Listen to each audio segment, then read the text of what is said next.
वनवास होता है, 1 साल का अज्ञातवास होता है, वापस आते हैं, अपना राज्य मांगते हैं। दुर्योधन ने कहा युद्ध करो, ले जाओ। पांडवों ने कहा तुमने वचन दिया था। बोले मुझे कोई वचन याद नहीं, इसीलिए आज हर काम लिखित रूप में होता है। कौन पलट जाए अपनी बात से नहीं पता, तो आपको हर काम लिखित करना चाहिए। कहते ना पहले की गलतियों से अगर नहीं सीखा, इसीलिए तो बदलाव जरूरी है। जो होता आया वही होता रहेगा, तो बदलाव आएगा कहां से? अगर एक ही चीज होती रहती तो भगवान 24 अवतार क्यों लेते? एक ही अवतार में सब कर लेते। क्योंकि समय बदलता है, समय अनुसार व्यक्ति को बदलना पड़ता है, तरीके बदलने पड़ते हैं, काम बदलने पड़ते हैं। अगर आपको बदलाव लाना है तो नियम हमें बांधने के लिए नहीं बनाए गए हैं, नियम बदलाव लाने के लिए बनाए गए हैं, समाज को और अच्छा करने के लिए बनाए गए हैं। और जब नियम आपको बांधने लग जाए, आपके कार्य को होने से बंद करने लग जाए, तब वो नियम अच्छे नहीं हैं और उनको बदलने की अब जरूरत है। इसीलिए भगवान ने अलग अलग अवतार लिए। जब एक अवतार सही चल रहा था तब तक ठीक है, जब उनको लगा अब इस अवतार के नियम बदलने की जरूरत है, तब भगवान ने दूसरे अवतार लिए। मर्यादा पुरुषोत्तम का अवतार लिया। कृष्ण अवतार लेने की क्या जरूरत थी?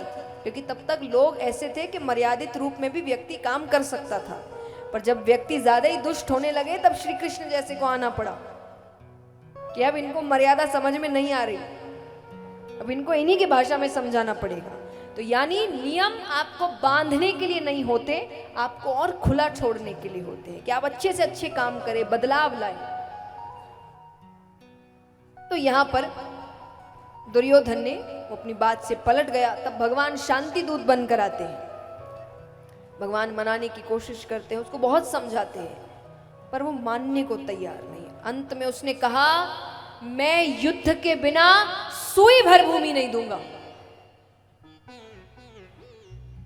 तब भगवान ने कहा ठीक है। देखिए भगवान यही कहते हैं अंत तक युद्ध टालो, लेकिन जब नहीं टल रहा तब पीछे मत हटो।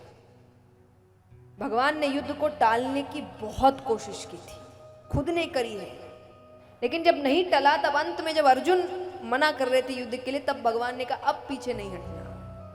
अब जब मान गए कि युद्ध करना है तब पीछे, शुरुआत तक अंत तक कोशिश करो कि ना हो, लेकिन अगर होना है तब पीछे नहीं हटना। तब भगवान ने कहा कि जब कोई मानने को तैयार नहीं, तो धर्म यही कहता है कि युद्ध होगा। युद्ध होता है, हम सभी जानते हैं पांडवों की जीत हुई और कौरवों की, धर्म की जीत हुई और अधर्म की